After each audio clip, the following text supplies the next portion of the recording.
పశ్చిమ గోదావరి జిల్లా కేంద్రమైన భీమవరం నియోజకవర్గంలో కూటమి పార్టీలు నువ్వా నేనా అంటూ ఆధిపత్య పోరు ప్రదర్శిస్తున్నాయి. కూటమి తరపున ఏ కార్యక్రమం ఏర్పాటు చేసినా నాయకుల మధ్య వాగ్వాదం, ఆధిపత్య పోరే కనిపిస్తోంది. జనసేనకు ప్రాధాన్యం ఇస్తున్నారని టీడీపీ, లేదు టీడీపీకి అధిక ప్రాధాన్యం ఇస్తున్నారని జనసేన ఒకరిపై ఒకరు ఆరోపణలు చేసుకుంటున్నాయి. తాజాగా జరిగిన 2 ఏళ్ల పాలన విజయోత్సవ సభ కార్యక్రమంలో సైతం ఇరు పార్టీల మధ్య వర్గ విభేదాలు బయటపడ్డాయి.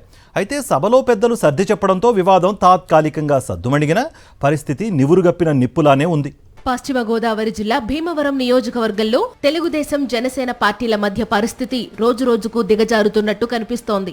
2024 సార్వత్రిక ఎన్నికల్లో టీడీపీ నుంచి జనసేనలోకి వచ్చిన పులపర్తి రామాంజనేయులు ఇక్కడి నుంచి ఎమ్మెల్యేగా గెలుపొందారు.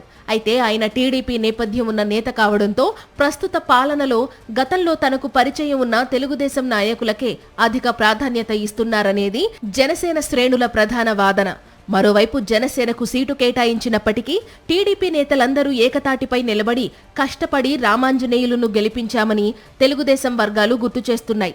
ఈ క్రమంలో ఇరు పార్టీల నాయకుల మధ్య విభేదాల కుంపటి అస్సలు ఆరడం లేదు. నియోజకవర్గంలో ఏ కార్యక్రమం నిర్వహించినా ప్రోటోకాల్ రగడ సర్వసాధారణంగా మారిపోయింది. ఇటీవల భీమవరం బ్యాంకు కాలనీలో ఓ అధికారిక కార్యక్రమం నిర్వహించారు. ఇందులో ప్రోటోకాల్ పాటించలేదంటూ తీవ్ర రగడ సృష్టించారు టీడీపీ నాయకులు. దీన్ని జనసేన నేతలు అంగీకరించలేదు. నియోజకవర్గంలో జనసేన ఎమ్మెల్యే అధికారంలో ఉన్నప్పటికీ క్షేత్రస్థాయిలో మాత్రం తెలుగుదేశం పార్టీ హవానే కొనసాగుతోందని వాళ్లు ఆగ్రహం వ్యక్తం చేస్తున్నారు. తమ పార్టీకి కనీస గుర్తింపు లభించడం లేదని ఆందోళన చెందుతున్న జనసేన క్యాడర్ ఎమ్మెల్యే రామాంజనేయులు తన పాత స్నేహితులు, సన్నిహితులైన టీడీపీ నాయకులకే పెద్దపీట వేస్తున్నారని గుర్రుగా ఉన్నారు. భీమవరం పట్టణంతో పాటు భీమవరం, వీరవాసరం మండలాల్లో కూటమి నేతల మధ్య ఇలా సమన్వయ లోపం కొట్టొచ్చినట్లు కనిపిస్తోంది.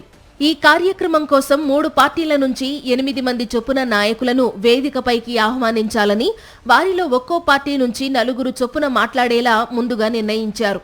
అయితే వేదికపైకి పిలిచే సమయంలో తెలుగుదేశం పార్టీకి తగిన ప్రాధాన్యత ఇవ్వలేదని కొంతమంది స్థానిక నేతలు అలజడి సృష్టించడంతో సమావేశంలో గందరగోళం నెలకొంది. పరిస్థితి చేతులు దాటిపోతుండటంతో వేదికపై ఉన్న రాజ్యసభ మాజీ సభ్యురాలు తోట సీతారామలక్ష్మి జోక్యం చేసుకున్నారు. కార్యకర్తలందరూ సంయమనం పాటించాలని నచ్చజెప్పే ప్రయత్నం చేశారు. అయినప్పటికీ పరిస్థితిలో మార్పు కనిపించలేదు. జనసేన పార్టీలో కష్టపడి పనిచేస్తున్న కార్యకర్తలకు గుర్తింపు లేకుండా పోయిందని ఇదే సభలో జనసేన నాయకుడు, వీరవాసరం జెడ్పీటీసీ సభ్యుడు గుండా జయప్రకాష్ నాయుడు బహిరంగంగానే విమర్శలు గుప్పించారు. కేవలం పెద్ద నాయకుల చుట్టూ తిరుగుతూ ప్రదక్షిణలు చేసేవారికే పదవులు కట్టబెడుతున్నారని, ఇలాంటి ధోరణి కొనసాగితే భవిష్యత్తులో పార్టీ మనుగడ కష్టమేనని ఆయన తీవ్ర ఆవేదన వ్యక్తం చేశారు.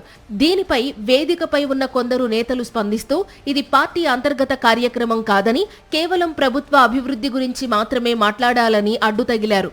దానికి జయప్రకాష్ నాయుడు బదులిస్తూ తాను కార్యకర్తల గురించే మాట్లాడతానని, అసలు కార్యకర్తలే లేకుంటే పార్టీ ఎక్కడుంటుందని గట్టిగా నిలదీశారు. మొత్తం మీద 2 ఏళ్ల కాలంలో నియోజకవర్గంలో చేసిన అభివృద్ధిని ప్రజలకు చెప్పుకునే కంటే కూటమి నాయకుల మధ్య ఉన్న అంతర్గత విభేదాలే ఎక్కువగా చెప్పుకున్నట్టయింది. ప్రతి చిన్న విషయానికి ఇరు పార్టీలు నువ్వా నేనా అంటూ బల ప్రదర్శనకు దిగుతుండటంతో ఏం చెయ్యాలో పాలుపోక కూటమి సీనియర్ నాయకులు తలలు పట్టుకుంటున్నారు. ప్రస్తుతం ఉన్న పరిస్థితులను బట్టి చూస్తే కూటమిలో రేగిన ఈ చిచ్చు ఇప్పట్లో తగ్గేలా కనిపించడం లేదు. అధిష్టానం పెద్దలు కలగజేసుకుని నచ్చజెప్పినా కూడా క్షేత్రస్థాయిలో సర్దుకుపోయే పరిస్థితిలో క్యాడర్ లేదనే విమర్శలు వినిపిస్తున్నాయి. ఈ 2 ఏళ్ల కాలంలో ఎప్పటికప్పుడు ఇరు పార్టీల మధ్య వివాదాలు సాగుతూనే ఉన్నాయి.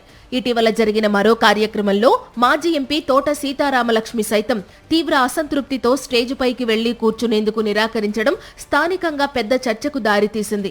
కేవలం కింది స్థాయి కార్యకర్తలే కాకుండా ఇరు పార్టీల ముఖ్య నాయకులు సైతం లోలోపల నివురుగప్పిన నిప్పులా ఉంటూ సరైన అవకాశం కోసం ఎదురు చూస్తున్నారని రాజకీయ విశ్లేషకులు అభిప్రాయపడుతున్నారు. మొత్తానికి భీమవరం నియోజకవర్గంలో కూటమి పార్టీల పరిస్థితి ఎవరికి వారే అన్నట్టు తయారైంది. మరిన్ని అప్డేట్స్ కోసం ఛానల్ను సబ్స్క్రైబ్ చేయండి. నోటిఫికేషన్స్ కోసం బెల్ ఐకాన్ పై క్లిక్ చేయండి.